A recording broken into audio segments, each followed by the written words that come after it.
ಇನ್ನು ಸಿಡಬ್ಲ್ಯೂಆರ್ಸಿ ಶಿಫಾರಸಿನ ಬೆನ್ನಲ್ಲೇ ಆಕ್ರೋಶಗಳು ಕೂಡ ಭುಗಿಲೇಳ್ತಾ ಇರುವಂಥದ್ದು. ಮಂಡ್ಯದಲ್ಲಿ ಕನ್ನಡ ಪರ ಹೋರಾಟಗಾರರು, ರೈತರು ಬೀದಿಗೆ ಇಳಿದು ಪ್ರತಿಭಟನೆಯನ್ನ ಮಾಡ್ತಿದ್ದಾರೆ. ರೈತರು ಹಾಗೆ ಕನ್ನಡ ಪರ ಹೋರಾಟಗಾರರು ಪ್ರತಿಭಟನೆಯನ್ನ ಮಾಡ್ತಾ ಇರುವಂಥದ್ದು. ಮಂಡ್ಯದ ಸಂಜೆಯ ವೃತ್ತದಲ್ಲಿ ರಸ್ತೆಯನ್ನ ತಡೆದು ಧರಣಿ ಮಾಡ್ತಾ ಇದ್ದಾರೆ. ನಡು ರಸ್ತೆಯಲ್ಲಿ ವಾಹನಗಳನ್ನ ತಡೆದು ತಮ್ಮ ಆಕ್ರೋಶವನ್ನ ಪ್ರತಿಭಟನೆಯನ್ನ ಮಾಡ್ತಾ ಇರುವಂಥದ್ದು. ಅರೆಬೆತ್ತಲೆಯಾಗಿ ಕನ್ನಡ ಪರ ಹೋರಾಟಗಾರರು ಧರಣಿಯನ್ನ ಮಾಡ್ತಾ ಇದ್ದಾರೆ. ಸಿಡಬ್ಲ್ಯೂಆರ್ಸಿ ಶಿಫಾರಸಿನ ವಿರುದ್ಧ ತೀವ್ರ ಆಕ್ರೋಶ ವ್ಯಕ್ತವಾಗ್ತಾ ಇರುವಂಥದ್ದು. ಯಾವುದೇ ಕಾರಣಕ್ಕೂ ನೀರನ್ನ ಬಿಡಬಾರದು ಅಂತ ಹೇಳಿ ಒತ್ತಾಯವನ್ನ ಮಾಡ್ತಾ ಇದ್ದಾರೆ.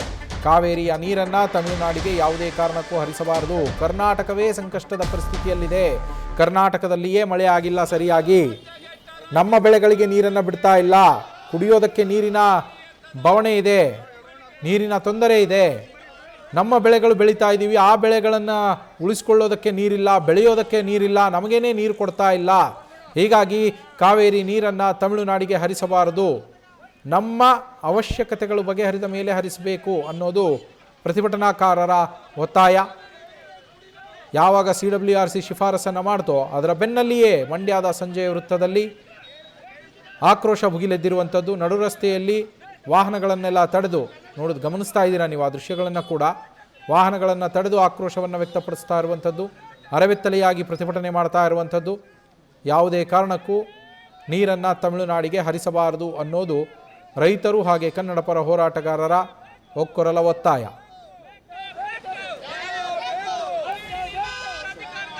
12,000 ಬಂದಿದೆ. ಇದು ನಮ್ಮ ಇನ್ಫ್ಲೋ ಏನಿದೆ ಕೂಡ ನಾನು ಗಮನಿಸ್ತಾ ಇದ್ದೀನಿ. ನಾನು ನಮ್ಮ ಪರಿಸ್ಥಿತಿ ನೋಡಿಕೊಂಡು ನಮ್ಮ ರೈತರು ಕೂಡ ಕಾಪಾಡಬೇಕಾದ್ದು ನನ್ನ ಕರ್ತವ್ಯ ಇದೆ. ನಮ್ಮ ರೈತರನ್ನು ಕಾಪಾಡಬೇಕು, ಕೋರ್ಟ್ ಆದೇಶ ಕೂಡ ಪಾಲನೆ ಮಾಡಬೇಕು. ಇವೆರಡು ಕೂಡ ನಮ್ದು ಇಟ್ಕೊಂಡು ನಮ್ಮ ಇರಿಗೇಷನ್ ಮಿನಿಸ್ಟ್ರು ಎಲ್ಲ ಕೂಡ ನಾನು ಮಾತಾಡಿ ನಾನೀಗಾಗಲೇ ಹೇಳಿದ್ದೇನೆ, ಬೆಳೆ ಯಾರು ಕೂಡ ನಮ್ಮ ಲೋಕಲ್ ಮೀಟಿಂಗ್ ಮಾಡಿ ರೈತರ ಹತ್ರ ಚರ್ಚೆ ಮಾಡಿ ಕೊನೆಗೆ ಬೆಳೆ ಕೂಡ ನಾಳೆ ಬೆಳಗ್ಗೆ ತೊಂದರೆ ಆಗಬಾರ್ದು. ನೀರನ್ನು ಗಮನದಲ್ಲಿಟ್ಕೊಂಡು ರಾಜ್ಯ ಬರೀ ಕಾವೇರಿ ಒಂದೇ ಅಲ್ಲ, ಇನ್ಕ್ಲೂಡಿಂಗ್ ತುಂಗಭದ್ರಾ ಇರ್ಬೋದು, ಆಲ್ಮಟ್ಟಿ ಇರ್ಬೋದು, ಎಲ್ಲ ಕಡೆನೂ ಅಷ್ಟೇ ಡ್ಯಾಮ್ ನೀರನ್ನ ಗಮನದಲ್ಲಿಟ್ಕೊಂಡೇ ತೀರ್ಮಾನ ಮಾಡಿ ಅಂತ ಹೇಳಿದೆ ನಾನು. ರೈತರು ಆಕ್ರೋಶ ಹೇಳುವ ಸಾಧ್ಯತೆ ಇದೆ. ಕಾನೂನು ಸುವ್ಯವಸ್ಥೆ ಬಗ್ಗೆ ಈಗಷ್ಟೇ ಸೂಚನೆ ಕೊಟ್ಟಿದ್ದೀರಿ ಸರ್. ನೋಡಿ, ನಾನು ಐ ಆಮ್ ವೆರಿ ಟ್ರಾನ್ಸ್ಪರೆಂಟ್.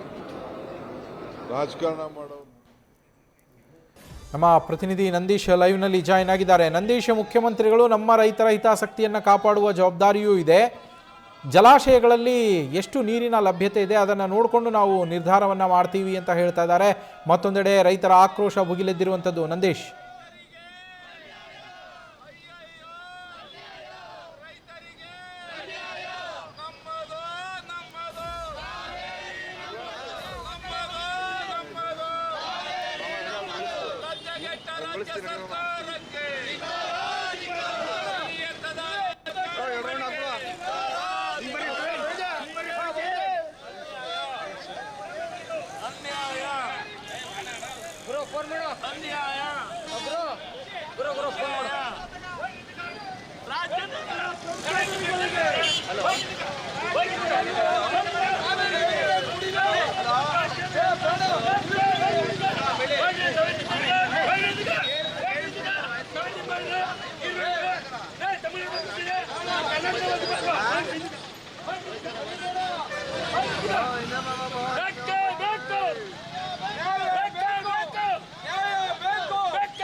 ಮತ್ತೊಮ್ಮೆ ನಮ್ಮ ಪ್ರತಿನಿಧಿ ನಂದೀಶ್ ಸಂಪರ್ಕಕ್ಕೆ ಸಿಕ್ಕಿದ್ದಾರೆ. ನಂದೀಶ್, ಒಂದು ಕಡೆಗೆ ಸಿಎಂ ಅವರು ನಮ್ಮ ರೈತರ ಹಿತವನ್ನು ಕಾಪಾಡಬೇಕು, ನೀರು ಎಷ್ಟು ಲಭ್ಯತೆ ಇದೆ ಅದನ್ನು ನೋಡಿಕೊಂಡು ಡಿಸೈಡ್ ಮಾಡ್ತೀವಿ ಅಂತ ಹೇಳ್ತಿದ್ದಾರೆ. ಮತ್ತೊಂದು ಕಡೆ ಈಗಾಗಲೇ ರೈತರ ಆಕ್ರೋಶ ಭುಗಿಲೆದ್ದಿರುವಂಥದ್ದು.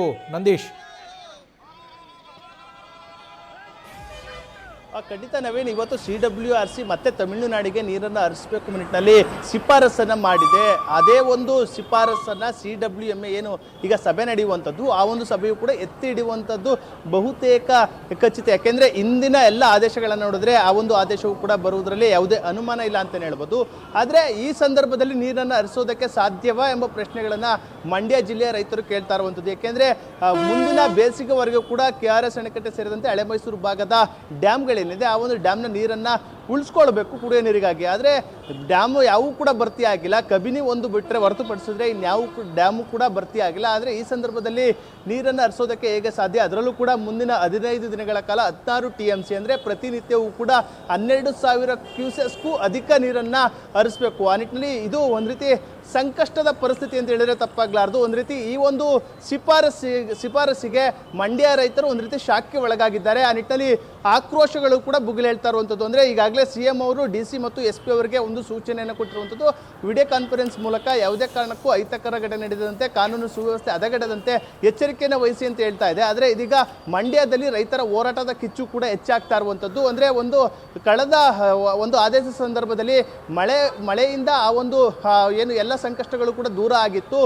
ಡ್ಯಾಮ್ಗೆ ಭಾರ ಪ್ರಮಾಣದ ನೀರು ಕೂಡ ಹರಿದು ಬರ್ತಾ ಇತ್ತು. ಆದರೆ ಇದೀಗ ಮಳೆಯೂ ಕೂಡ ಒಂದು ರೀತಿ ತಗ್ಗಿದೆ. ಈ ಸಂದರ್ಭದಲ್ಲಿ ಮತ್ತೆ ತಮಿಳುನಾಡಿಗೆ ನೀರನ್ನು ಹರಿಸುವ ನಿಟ್ಟಿನಲ್ಲಿ ಎಷ್ಟರ ಮಟ್ಟಿಗೆ ಸಾಧ್ಯ ಇದೆ, ಇದು ಎಷ್ಟರ ಮಟ್ಟಿಗೆ ಸರಿ ಎಂಬ ಪ್ರಶ್ನೆಗಳನ್ನು ಕೂಡ ಕೇಳ್ತಾ ಇರುವಂಥದ್ದು. ಮಂಡ್ಯದ ಸಂಜೆ ವೃತ್ತದಲ್ಲಿ ಕನ್ನಡ ಪರ ಹೋರಾಟಗಾರರು, ರೈತರು, ಮತ್ತೊಂದಷ್ಟು ಸಾರ್ವಜನಿಕರು ಎಲ್ಲರೂ ಕೂಡ ಇದೀಗ ಪ್ರತಿಭಟನೆಗೆ ಇಳಿದಿರುವಂಥದ್ದು.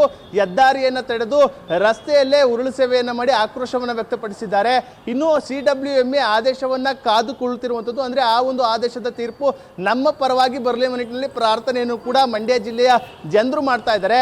ಇನ್ನೂ ಒಂದಷ್ಟು ಹೋರಾಟಗಾರರು, ಪ್ರತಿಭಟನಾಕಾರರು ನಮ್ಮ ಜೊತೆ ಇದ್ದಾರೆ, ನೇರವಾಗಿ ಮಾತನಾಡಿಸ್ತೀನಿ. ಸರ್, ಈಗ CWRC ಶಿಫಾರಸನ್ನು ಕೊಟ್ಟಿದೆ. ಮುಂದಿನ 15 ದಿನಗಳ ಕಾಲ 16 TMC ನೀರನ್ನು, ಕಾವೇರಿ ನೀರನ್ನು ತಮಿಳುನಾಡಿಗೆ ಹರಿಸಬೇಕು ಅಂತ. ಇದು ಸಾಧ್ಯ ಇದೆಯಾ? ಯಾವ ಕಾರಣಕ್ಕೂ ಸಾಧ್ಯ ಇಲ್ಲ. ಯಾಕೆಂದರೆ ಇವತ್ತು ನಮಗೆ ಜೂನ್ ಜುಲೈನಲ್ಲಿ ಮಳೆ ಆಗ್ತಿತ್ತು. ಮಳೆ ಬರದ ಪರಿಸ್ಥಿತಿಯಲ್ಲಿ ಇವತ್ತೇನೋ ಪ್ರಕೃತಿ ವಿಕೋಪದಿಂದ ಪ್ರಕೃತಿಯೆಲ್ಲ ಒಂದು ಸ್ವಲ್ಪ ನೆರವಾದಕ್ಕೆ ಇವತ್ತಾಗಲಿ ಮಳೆ ಬಂದಿರೋದು. ಇಲ್ಲ ಅಂದಿದ್ರೆ ಯಾವ ಕಾರಣಕ್ಕೂ ಮಳೆ ಬರ್ತಿರಲಿಲ್ಲ. ಇಂಥ ಒಂದು ಪರಿಸ್ಥಿತಿಯಲ್ಲಿ ಜಾನುವಾರುಗಳಿಗೆ ಈಗಿರ್ತಕ್ಕಂಥ ಬೆಳೆಗಳನ್ನ ರಕ್ಷಣೆ ಮಾಡಲಿಕ್ಕೆ ನಮಗೆ ನೀರಿನ ಅವಶ್ಯಕತೆ ಇದೆ. ಈಗಾಗಲೇ ನಾವು ಎಲ್ಲ ಕೆರೆಕಟ್ಟೆಗಳನ್ನ ಉಳ್ ತೆಗೆಸಿಲ್ಲ. ಇಂಥ ಒಂದು ವ್ಯವಸ್ಥೆಯಲ್ಲಿ ಕನ್ನಂಬಾಡಿ ಕಟ್ಟೆನೂ ಕೂಡ ನಾವು ಉಳ್ಳನ್ನ ತೆಗೆದೇ ಇಲ್ಲ.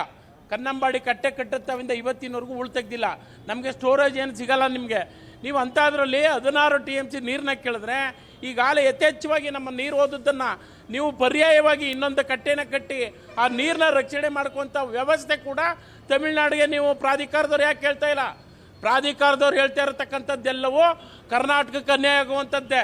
1924ರಿಂದ ಇವತ್ತಿನವರೆಗೂ ಕೂಡ ನೀವು ಕರ್ನಾಟಕಕ್ಕೆ ಬರೀ ಸುಣ್ಣವನ್ನೇ ಕೊಡ್ತಕ್ಕಂಥ ಪರಿಸ್ಥಿತಿಯನ್ನು ನೀಡ್ತಾ ಇದ್ದೀರಿ.